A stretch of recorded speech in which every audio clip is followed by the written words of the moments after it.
Hey there, Tabletop Artisans. Have you ever taken a look at your game board and thought it looked a little barren? Kind of like a desert without sand or a forest without trees? Well, that's about to change.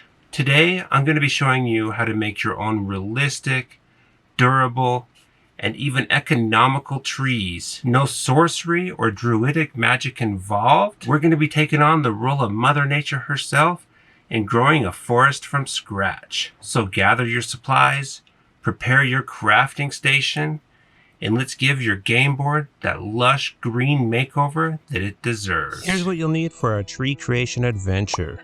Don't fret if you can't keep up, everything's listed in the description box, complete with Amazon affiliate links. Now remember, when you click those links, you're not just equipping your artisan toolkit, but you're also being an amazing supporter of this channel. I also want to add, while I'm using a lot of Woodland Scenics supplies today, don't feel like those are your only options. The art of crafting is all about innovation and making the best of what you've got. So if you don't have tree armatures, use some wire or pipe cleaners and make your own little trees. Clump foliage can also be replaced with dried herbs, or even make your own homemade foliage with some sponge. Remember, in our world, a little creativity goes a long way. Alright, with our supplies at the ready, let's dive in. Our first victims, the Woodland Scenics tree armatures. Time to get creative and bend them into our ideal tree shape. Don't worry about getting it perfect on the first go. Even Mother Nature doesn't produce perfect trees on her first try. And hey, if trees in nature can be gnarly, why can't ours? And now we're bringing in the polyfiber, attaching it to the branches. We're going for a less is more vibe here. After all, we're not trying to create Cousin It from the Addams Family. But hey, if you do accidentally go a bit overboard, don't panic. Just trim off the excess, and remember, just like a good haircut, it's all about the layers. Time for some magic. Let's add some clump foliage to our armatures. Grab your spray adhesive and clump foliage, and let's create some lush canopies. And hey, unless you want your workspace to look like a forgotten corner of the Amazon jungle, I'd suggest setting up some cardboard to catch any stray spray. And remember, we're going for a forest, not overgrown jungle. A light spray here and there should do the trick. Alright, now it's time for our trees to take a little dip. We're talking a nice and refreshing PVA glue and water shower. Consider it a spa day for our foliage friends. Now, the exact ratio isn't set in stone, just make it thin enough that it flows out through your garden sprayer without a hitch. And yes, you could opt for a total dunk, but beware, you might see some of your meticulously added foliage make a swift exit. While our trees are still basking in their glue bath, we're going a pinch of blended turf. Think of it as a sprinkle of fairy dust over our forest to be, adding that extra touch of detail. Then, let them take a beauty rest. I usually let them dream overnight, but if you're impatient, a few hours should do the trick. Remember, good things come to those who wait.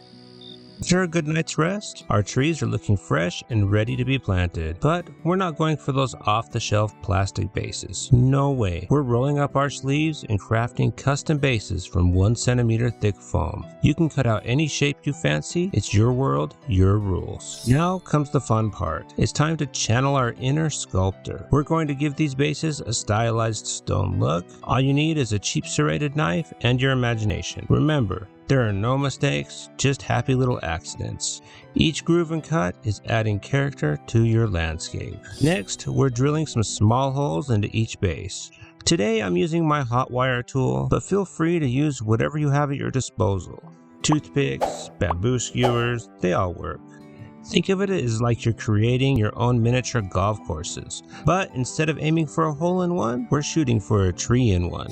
Now our bases need a bit more personality. So let's invite some cork pieces to the party. I like to think of them as big stones scattered around the base.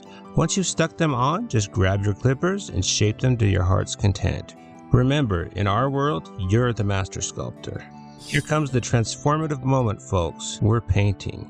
I'm using black house paint to undercoat our terrain today. This isn't just any paint job, it's like adding a layer of armor. It goes on thick, really fortifying the foam nicely.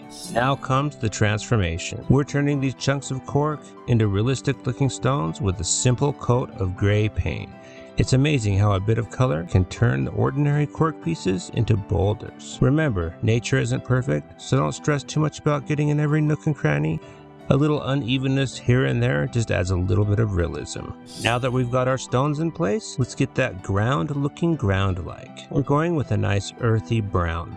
A word of advice here, don't worry about getting some paint on the stones. In fact, it might even make them look more natural. You know, like they've been there for centuries, weathered and worn. Now, the moment we've all been waiting for, bringing our trees home. We're going to use hot glue to attach the trees to the base. And if you see any glue bulging out, just mold it down to look more like roots than glue. It's a 2-in-1 deal, securing our trees and adding more detail at the same time. Our trees are now standing tall on their bases, but we're not done adding detail just yet. It's time for a dry brushed highlight with a cream color. We're doing this on the stone and on the trunk of the tree, even on a few of the exposed branches. It's like adding a touch of sunshine to our forest, making every detail pop. Next, we're adding a little more life to our scene with some 2mm static grass. We're sticking this to the brown parts of the bases using a bit of thinned down PVA glue. This gives our bases a lush, grassy look, kind of like we're adding a well-maintained lawn to our mini forest. Except, of course, there's no mowing required. We've got our grass, now let's add some bushes. I'm going to attach some clump foliage that's been soaking in watered down PVA glue. Just pick up a clump with your tweezers and place it on the base. Suddenly, our little forest isn't so little anymore. It's getting a whole lot bushier.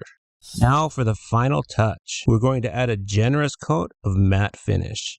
You can use an airbrush like I am, or you can also use a spray can matte finish. This will seal everything in and give our creations a professional finished look, kind of like putting a varnish on a masterpiece.